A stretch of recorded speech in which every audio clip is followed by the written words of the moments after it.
یا ایھا الرسل کلوا من الطیبات واعملوا صالحا انی بما تعملون علیم.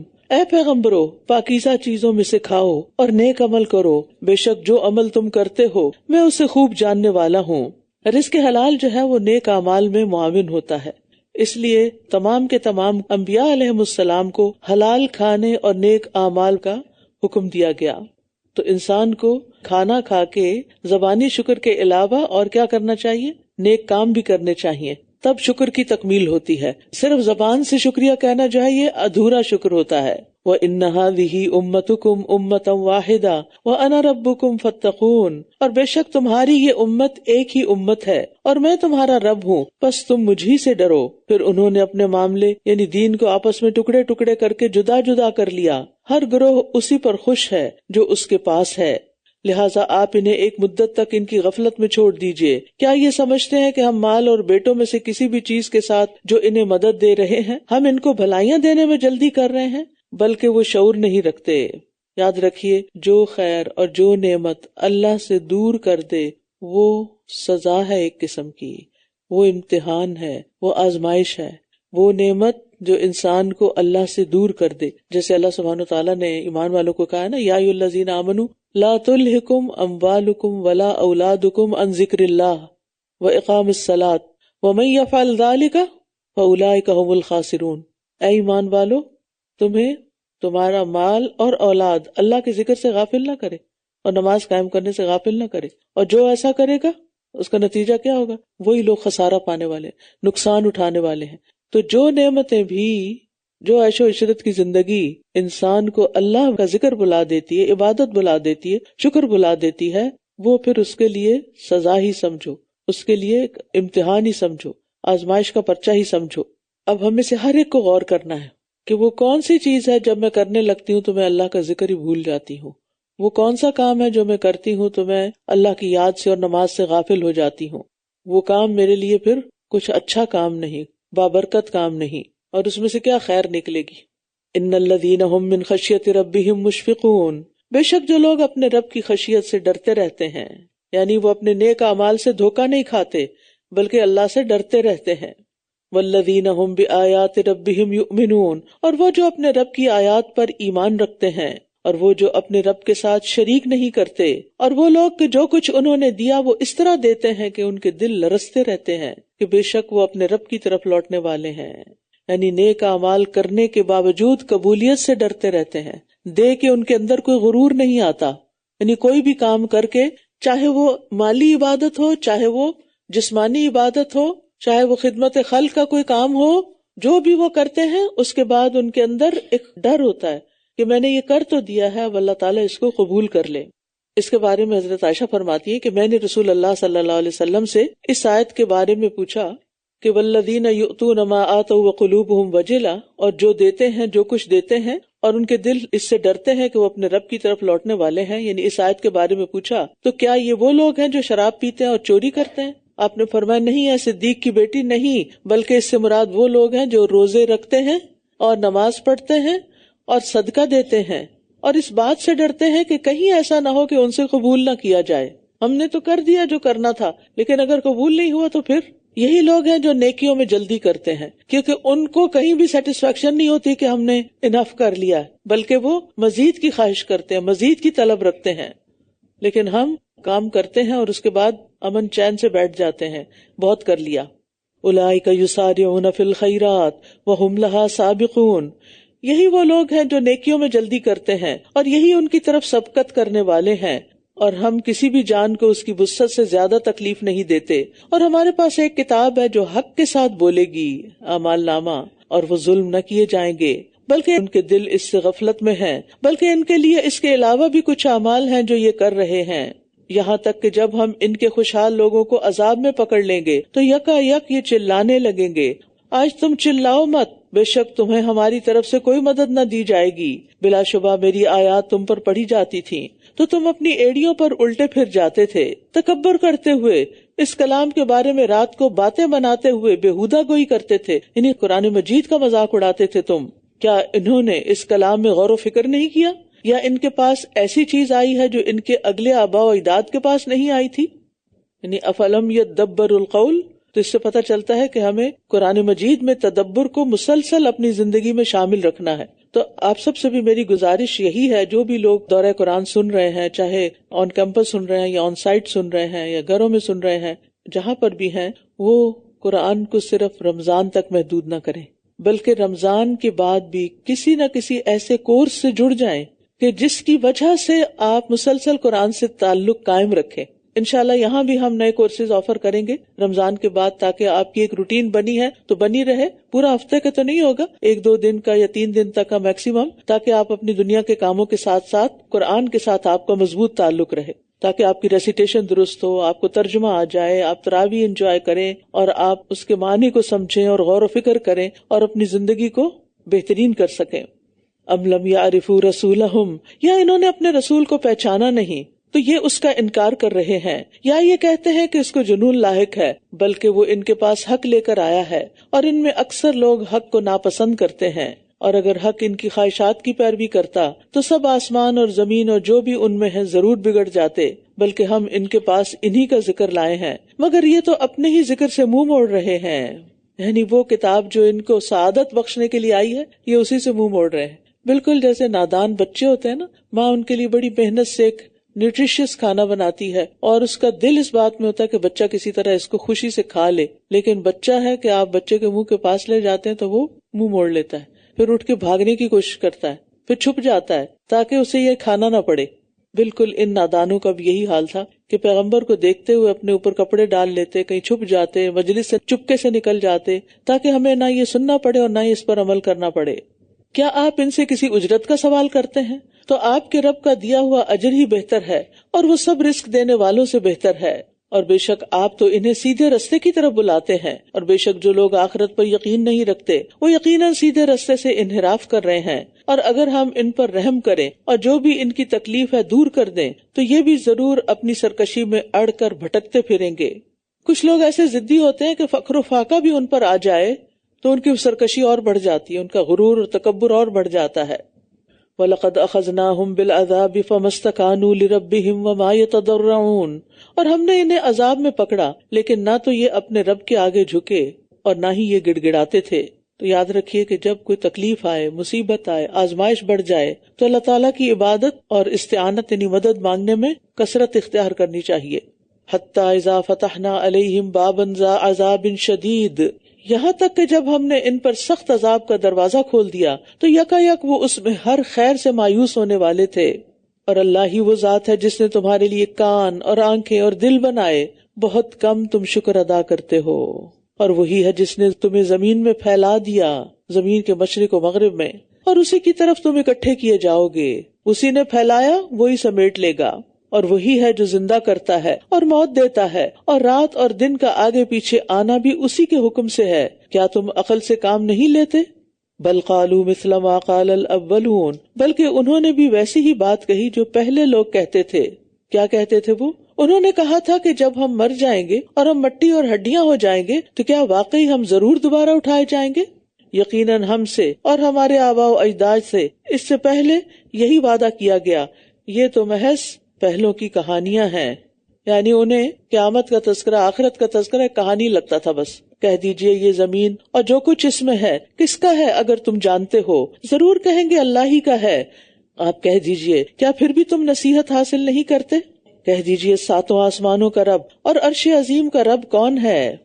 یہ ضرور کہیں گے اللہ ہی کا ہے. کہہ دیجئے کیا پھر تم ڈرتے نہیں؟ کہہ دیجئے کون ہے وہ جس کے ہاتھ میں ہر چیز کی بادشاہت ہے اور وہ پناہ دیتا ہے اور اس کے مقابلے میں پناہ دی نہیں جاتی اگر تم علم رکھتے ہو. یعنی وہ تمہاری حفاظت کرتا ہے، تمہیں بچاتا ہے طرح طرح کی مصیبتوں سے، لیکن اس کو کوئی تکلیف لاحق نہیں ہوتی. اسے کسی بھی تکلیف سے بچنے کے لیے کوئی پناہ نہیں چاہیے کیونکہ اس کو کوئی تکلیف دے ہی نہیں سکتا. سَيَقُولُونَ لِلَّهِ قُلْ فَأَنَّىٰ تُسْحَرُونَ، وہ ضرور کہیں گے کہ اللہ ہی کے لیے ہے. کہہ دیجئے پھر تم کہاں سے جادو کیے جاتے ہو، کہاں سے مسحور ہو جاتے ہو؟ بلکہ ہم ان کے پاس حق لے کر آئے ہیں اور بے شک وہی جھوٹے ہیں. یعنی ہم نے تو ان کو صحیح بات بتائی ہے لیکن ان کا انکار ان کے جھوٹے ہونے پر دلیل ہے. اللہ نے کوئی اولاد نہیں بنائی اور نہ ہی اس کے ساتھ کوئی اور معبود ہے. اگر ایسا ہوتا تو ہر معبود جو کچھ اس نے پیدا کیا ہوتا اسے لے کر الگ ہو جاتا اور ایک دوسرے پر چڑھائی کر دیتا. اللہ پاک ہے اس سے جو یہ بیان کرتے ہیں، وہ غیب اور حاضر کا جاننے والا ہے، وہ بہت بلند ہے اس سے جو شریک یہ ٹھہراتے ہیں. کہہ دیجئے اے میرے رب، اگر تو مجھے وہ عذاب دکھا دے جس کا یہ وعدہ کیے جاتے ہیں، تو اے میرے رب تو مجھے ان ظالم لوگوں میں شامل نہ کرنا، اور بے شک وہ وعدے جو ہم ان سے کر رہے ہیں آپ کو دکھانے پر یقیناً قادر ہیں. ادفع باللتی ہی احسن، برائی کو اس طریقے سے دور کیجئے جو سب سے اچھا ہو. جو کچھ وہ بیان کرتے ہیں ہم اسے خوب جانتے ہیں. کتنا خوبصورت سبق ہے، براہ راست نبی صلی اللہ علیہ وسلم سے کہا جا رہا ہے، لیکن اس میں ہم سب کے لیے بھی سبق ہے کہ اگر ہم سے کوئی برا کرے تو ہم بھی جواباً اس کے ساتھ ویسا ہی سلوک نہ کریں جو اس نے ہمارے ساتھ کیا، بلکہ ہمارا رویہ بہتر ہونا چاہیے. ہمارے ایمان کا تقاضا ہے کہ ہم لوگوں جیسے نہ بن جائیں بلکہ ان سے بہتر ہوں. اور بہتر انسان کس چیز کے بدولت ہو سکتا ہے؟ اخلاق کی بدولت ہو سکتا ہے، اپنے کردار کی بدولت. اگر اخلاق اور کردار میں سنوار نہیں تو پھر اس کے پاس کچھ بھی نہیں. ابن عباس کہتے ہیں اس سے مراد ہے کہ غصے کے وقت صبر کر لو، برائی کو معاف کر دو، کسی نے کوئی تکلیف دی ہے، تمہارا کوئی نقصان کیا اس کو معاف کر دو. جب لوگ ایسے اخلاق اختیار کریں گے، یہ بڑی غور سے سننے کی بات ہے، جب لوگ ایسے اخلاق اختیار کریں گے تو اللہ ان کو ہر آفت سے بچا کے رکھے گا.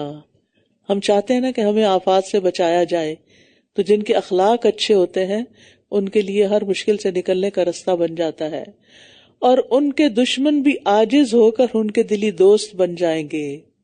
کیونکہ دوسری جگہ آتا ہے نا فَإِذَا الَّذِي بَيْنَكَ وَبَيْنَهُ عَدَاوَةٌ كَأَنَّهُ وَلِيٌّ حَمِيمٌ وَقُلْ رَبِّ أَعُوذُ بِكَ مِنْ هَمَزَاتِ الشَّيَاطِينِ.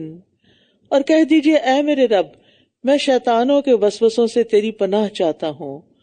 وَأَعُوذُ بِكَ رَبِّ أَن يَحْضُرُونَ، اور اے میرے رب میں تیری پناہ چاہتا ہوں اس سے کہ وہ میرے پاس حاضر بھی ہوں، وہ پاس بھی نہ پھٹکے میرے. اللہ تعالیٰ نے اپنے نبی اور مومنوں کو حکم دیا ہے کہ وہ شیطان کے ہمزات میں اللہ کی پناہ طلب کریں، یعنی جب ان کے اوپر شیطان کے حملے ہوں، ایسے حملے جن پر وہ قابو نہیں رکھ سکتا، تو اللہ سے مدد لیں. خاص طور پر کس حملے کے وقت انسان قابو نہیں رکھ سکتا؟ غصہ، غیظ و غضب. تو پھر کیا پڑھنا چاہیے اس وقت؟ اعوذ باللہ من الشیطان الرجیم وَإِمَّا يَنزَغَنَّكَ مِنَ الشَّيْطَانِ نَزْغٌ فَاسْتَعِذْ بِاللَّهِ إِنَّهُ سَمِيعٌ عَلِيمٌ. رسول اللہ صلی اللہ علیہ وسلم نے فرمایا جب آدمی کو غصہ آ جائے تو وہ کہے اعوذ باللہ. اگر سارا اینڈ تک نہ بھی پڑھے تو جیسے ہم خالی بسم اللہ بھی بعض مقامات پہ پڑھتے ہیں تو ایسے اعوذ باللہ اعوذ باللہ، اس سے اس کا غصہ ختم ہو جائے گا. تو جن لوگوں کو بھی غصہ آتا ہے اور بہت شدید آتا ہے اور بہت جلدی آ جاتا ہے تو وہ اس نسخے کو بس پکڑ لیں، کیونکہ غصہ آنا اچھی بات نہیں اور انسان کے اچھے اخلاق کے منافی ہے. آپ کا کیا دھرا سب کچھ ختم ہو جاتا ہے. یعنی آپ اتنے صبر کر کر کے اپنے بچوں کے ساتھ اتنے پولائٹ اور اچھے رہیں، اور پھر ایک دن آئے کہ آپ ایسا غصہ کریں کہ اگلی پچھلی کسر نکال دیں، گویا آپ نے کوئی اچھا کیا ہی نہیں. ان کے دل سے آپ کی ساری اچھائیاں تو محو ہو جائیں گی، باقی کیا بچے گا؟ غصہ. ہاں اگر آپ پہلے کر چکے ہیں اور اب اچھا اخلاق اختیار کریں گے تو کیا ہوگا؟ اللہ تعالیٰ اس کو ان کے دل سے محو کر دے گا. تو تعوذ پڑھنے کو معمولی نہ سمجھے کہ اچھا صرف اعوذ باللہ بس کافی ہے. دیکھیے آپ پڑھ کیا رہے ہیں، بول کیا رہے ہیں، میں اللہ کی پناہ چاہتی ہوں، میں اللہ کی پناہ لے رہی ہوں. حتی اذا جاء احدهم الموت قال رب ارجعون، یہاں تک کہ جب ان میں سے کسی کو موت آئے گی تو وہ کہے گا اے میرے رب مجھے واپس لوٹا دے. کہاں؟ لعلی اعمل صالحا فیما ترکت، تاکہ جس دنیا کو میں چھوڑ آیا ہوں اس میں نیک اعمال کروں.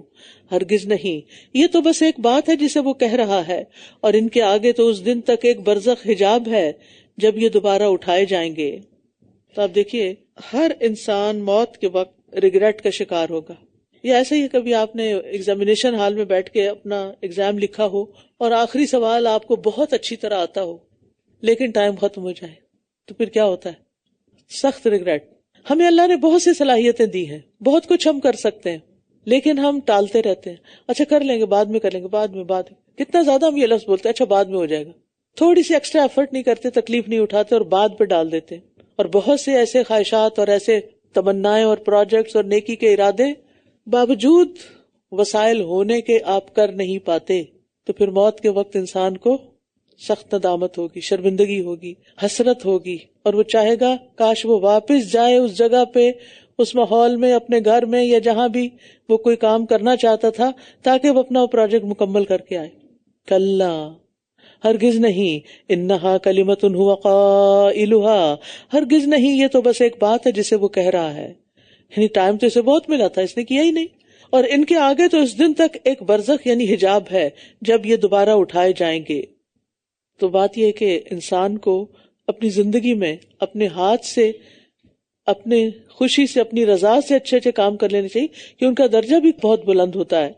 ابو ہریرہ کہتے ہیں کہ ایک شخص نے نبی صلی اللہ علیہ وسلم سے کہا، اے اللہ کے رسول، کون سا صدقہ افضل ہے؟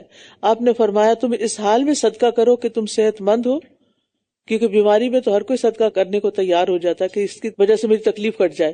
مالدار ہونے کی توقع رکھتے ہو کہ ہاں اگر میں اس کو انویسٹ کر دوں سارے کا سارا تو بہت پروفٹ نکلے گا، اور فقر سے ڈرتے ہو کہ اگر میں نے دے دیا تو کہیں ایسا نہ ہو کہ سب کچھ بند ہو جائے اور میں پھر کھاؤں گا کہاں سے، اور اتنی دیر مت لگاؤ کہ جب جان حلق تک آ جائے تو کہنے لگو کہ فلاں کو اتنا اور فلاں کو اتنا دے دو، حالانکہ اب تو وہ سب فلاں کا ہی ہو چکا۔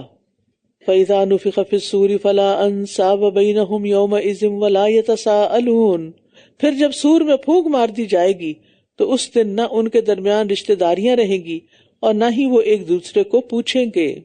فلا انصاب بینہم، انصاب وہ رشتے ہوتے ہیں نا جو والدین کی طرف سے بنتے ہیں حسب نسب سے، ان رشتوں کے اندر باہمی شفقت اور مہربانی ہوتی ہے، چاہے وہ کسی بھی دین پر ہو، لیکن قیامت کے دن انسان سارے رشتوں کو بھول جائے گا، کیونکہ ہر شخص اپنی ہی جان میں مصروف ہوگا۔ یوم یفر المرء من اخیہ و امہ و ابیہ و صاحبتہ و بنیہ لکل امرئ منہم یومئذ شأن یغنیہ، تو اس لیے انسان اس دن کی فکر کرے۔ فمن ثقلت موازینہ فاولئک ھم المفلحون، تو جن کے پلڑے بھاری ہوئے تو وہ لوگ فلاح پانے والے ہیں، کامیاب ہو جائیں گے، یعنی جس کی نیکیاں خواہ ایک نیکی کی وجہ سے ہی اس کی برائیوں سے زیادہ ہو جائیں، ایک نیکی، ایک ذرے جتنی نیکی، کیونکہ اللہ تعالیٰ اس کو بھی کئی گنا بڑھا کے پھر کیا کرے گا، وَيُؤْتِ مِن لَّدُنْهُ أَجْرًا عَظِيمًا۔ تو اس لیے چھوٹی سی نیکی کو بھی انسان حقیر نہ سمجھے، جو موقع ملتا جائے انسان کرتا جائے، ساتھ کے ساتھ، ہاتھ کے ہاتھ۔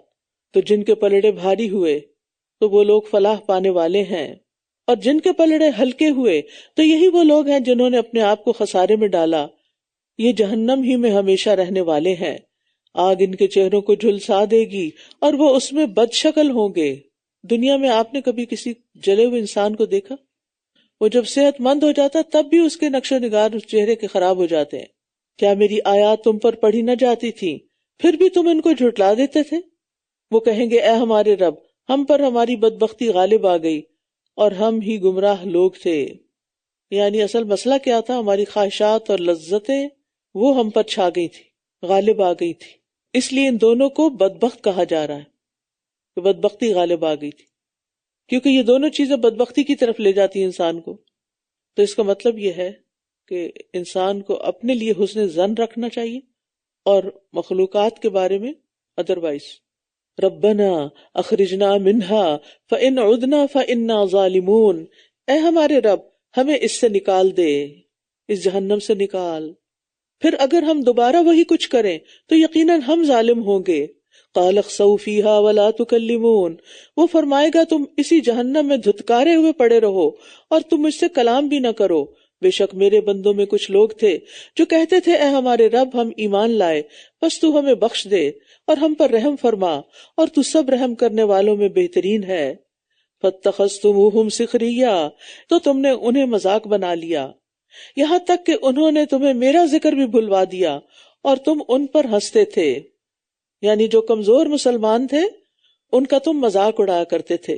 تو یاد رکھیے جو اپنے مقابلے میں کسی بھی طرح کمزور ہو، علم میں، مال میں، صحت میں، حتیٰ کہ دین ایمان میں بھی، تو مذاق نہ اڑائیں، کیونکہ مذاق انسان ہمیشہ اپنے سے نیچے والے کا اڑاتا ہے۔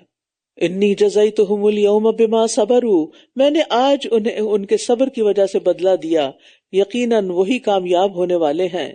وہ فرمائے گا، تم زمین میں گنتی کے کتنے سال ٹھہرے؟ وہ کہیں گے، ہم ایک دن یا دن کا کچھ حصہ ٹھہرے۔ یہ دنیا کی لمبی لمبی زندگی جس کو ہم کہتے ہیں کیسے کٹے گی، یہ ایک دن یا دن کا بھی ایک حصہ لگے گا. بس آپ گننے والوں سے پوچھ لیجئے، فرشتوں سے پوچھ لیجئے جو لوگوں کی عمریں لکھتے تھے. وہ فرمائے گا تم بہت تھوڑا ہی ٹھہرے، کاش تم واقعی جانتے ہوتے. کیا بھلا تم نے یہ سمجھ رکھا تھا کہ ہم نے تمہیں یوں ہی بیکار پیدا کیا ہے اور یہ کہ تم ہماری طرف لوٹائے نہ جاؤ گے؟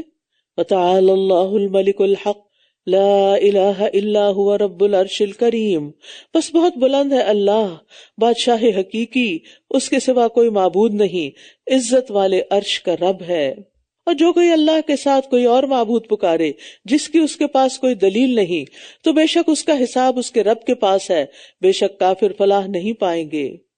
تو اللہ تعالیٰ نے اس سورت کے شروع میں کس طرح مومنین کی فلاح کا ذکر کیا، کامیابی کا ذکر کیا، اور اس سورت کو کافروں کی فلاح نہ پانے کے ساتھ ختم کیا تاکہ دونوں گروہوں کا فرق واضح ہو جائے.